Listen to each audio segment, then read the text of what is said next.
ce match avancé de la 21e journée va pouvoir commencer. QRM est en mission. QRM n'a plus gagné depuis la fin du mois de septembre. Il faut à tout prix relancer la machine à points ici au stade Robert Diochon. Il n'y a pas eu de victoire cette saison. Pour espérer se maintenir, ça va devenir urgent pour les Léopards normands. La composition de départ de QRM avec mon cher David, eh bien, deux joueurs qui vont attirer notre attention. C'est les deux de devant, c'est les deux dernières recrues en date. On a changé pas mal de choses du côté de QRM à l'intersaison. On va se tourner vers la composition des étonniers. Stéphane Rossi qui reconduit vraisemblablement le même système que la semaine dernière contre Aubagne. Retour dans le 11 de départ de Garland Gebele, un joueur qu'on connaît bien ici au stade Robert Diochon. On a passé une saison avec QRM. Et de son côté, QRM qui n'a plus de temps à perdre, il faut enfin gagner à domicile. C'est la mission des joueurs de Fabien Valéry avec leurs deux recrues au coup d'envoi. QRM qui doit à tout prix prendre 3 points pour se rapprocher de la ligne de flottaison et se remettre à y croire. Il y a un petit quelque chose qu'on n'a pas évoqué non plus, mais là qui est quand même très sonore, c'est qu'il y a une petite fanfare qui est présente en tribune en face de nous. Ils sont assez nombreux et ils mettent une sacrée ambiance depuis tout à l'heure. C'est une école de commerce, il me semble. Écoutez, s'il faut rejouer les jeudis soirs pour qu'ils soient disponibles. Après, il y a les soirées étudiantes le jeudi soir. C'est pour ça qu'ils sont là. C'est leur before. C'est leur before. Peut-être qu'il va y avoir moins qu'un before avec le premier but d'ores et déjà marqué par l'US Concarneau qui jette un véritable froid ici. Youssouf Soukouna, le 6e but de la saison et le ciel qui s'abat une fois de plus sur la tête de Quevilly Rouen Métropole qui va déjà courir après le score. La première offensive est la bonne pour les Bretons, ça fait 1-0. On voit toujours cette volonté d'aller animer côté Concarneau. Avec l'aide justement de Piccolo qui va avoir le dernier mot. Ça peut vite repartir avec Baldoni et sa pointe de vitesse là, qui va être le premier sur le ballon. C'est Juan Baldoni au duel avec Thérézin. Il va réussir son centre, ça va arriver au deuxième poteau. Baptiste Echeverria. Très offensif, l'ancien Lavallois qui avait été au bout de l'idée.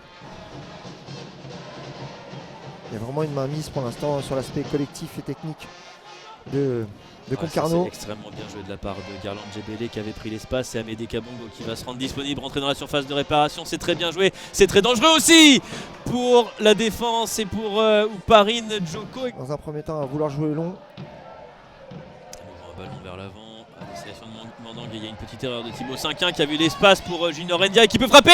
Ndiaye qui va buter sur Vincent Viau et la recrue arrivée en près de Montpellier qui s'illustre une première fois dans ce match. La réaction de QRM. On va se concentrer sur ce coup de pied arrêté. Bouneb droit. Ndiaye, Bouneb qui va frapper directement. Ce sera dans le petit filet de Vincent Viau. Faire sortir Traoré devant. Voilà. Opération bien joué. Junior Ndiaye qui a jailli, Valentin Atangana.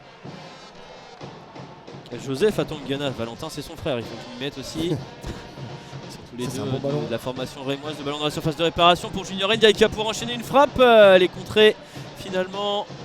Ça c'est bien joué. Passer cette fois du côté de Ryan Mandangué, sa spéciale. Ryan Mandangué, le centre derrière qui ne suit pas malheureusement et qui trouve sur sa route un pied concarnois.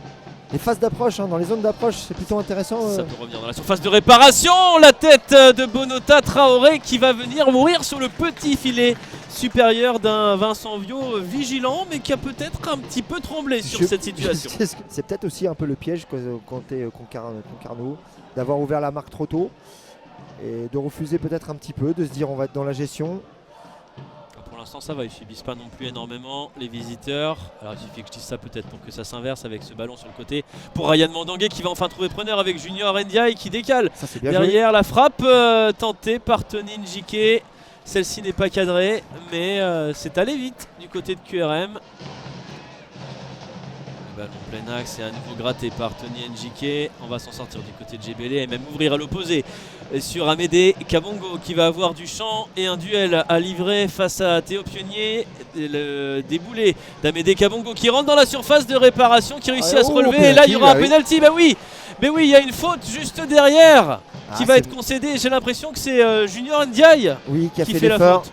Amédée Kabongo qui a fait très mal et Youssouf Soukouna qui peut sanctionner Quevilly Rouen Métropole face à Ouparine Djoko. Youssouf Soukouna s'est arrêté par Djoko mais dans un second temps ça va peut-être aller au fond mais non. Et Ouparine Djoko qui va donner de l'oxygène et de l'air à son équipe. Non, QRM n'est pas mort dans cette partie, toujours 1-0 pour Concarneau. Non, c'était bien une minute de temps additionnel.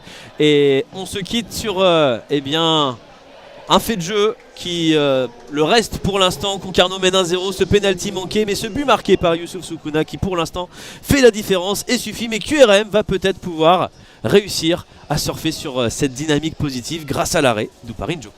Ah, le ballon il n'est pas inintéressant de la part de Pionnier, mais à nouveau c'est bas.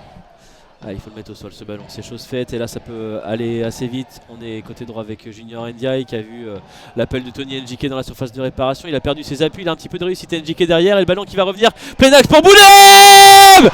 Le deuxième but en de rendez-vous pour le joueur prêté par le Havre qui rallume la lumière. Et cette fois-ci, QRM va devoir la laisser allumer le plus longtemps possible parce que contre Villefranche ça s'était mal terminé. Mais peut-être que cette fois, Bouneb va réellement relancer son équipe. Un but partout. Ouais, et puis il y a ce bon travail dans la surface où tout le monde pense que le ballon est sorti. Le joueur de QRM Nantes va jusqu'au bout, se bat et remet le ballon dans la surface de réparation. Il court beaucoup, il s'essouffle beaucoup. Il a épuisé beaucoup d'énergie, il me semble. Allez, Bonota Traoré qui va retrouver Ryan Mandangué qui travaille à nouveau. Ryan Mandangué, cette fois l'appui est trouvé sur Namakoro Diallo. Le ballon à nouveau dans la surface de réparation. Ça peut revenir sur Junior Ndiaye. Ça peut revenir surtout sur Ismaël Bouneb qui se pose pas de questions. C'est contré, mais ça peut revenir. Le ballon toujours vivant dans les pieds de QRM. Allez, Junior Ndiaye, il faut un peu mieux le frapper, il n'a pas assez décollé ce ballon. Là ce sera une autre paire de manches pour Vincent Viot. Et pour sa défense, toutes les difficultés du monde à repousser ce ballon dans les pieds de Théo Pionnier qui va permettre aux Normands de renverser la vapeur. Il avait fait l'erreur sur le penalty, on se demandait si ce serait un tournant. Ça semble en prendre la direction. Théo Pionnier qui va passer de fautif à héros et QRM qui mène désormais 2-1. Continuer de faire douter cette équipe de Concarneau. Hein. Alors c'est 5-1 qui s'est replacé au milieu de terrain à la place de Goujon en fait. Et c'est Cheverria qui est passé... Est-ce qu'on a vraiment changé? Est-ce qu'on est passé à une défense à 4 peut-être? Le ballon pour Amédée Kabongo qui rentre à nouveau dans la surface. Amédée Kabongo qui réussit un festival. Amédée Kabongo une fois de fois.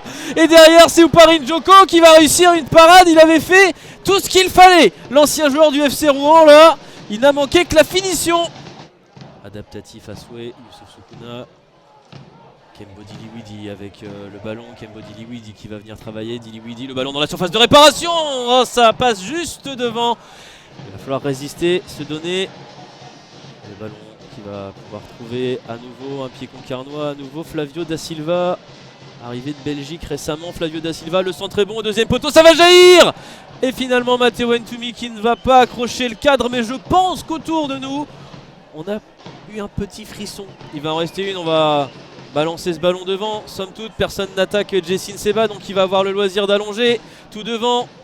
On va frissonner encore une fois et l'arrêt d'Ouparinjo sur cette frappe en pleine volée justement de Flavio Da Silva. La volée qui a failli coûter la victoire à QRM.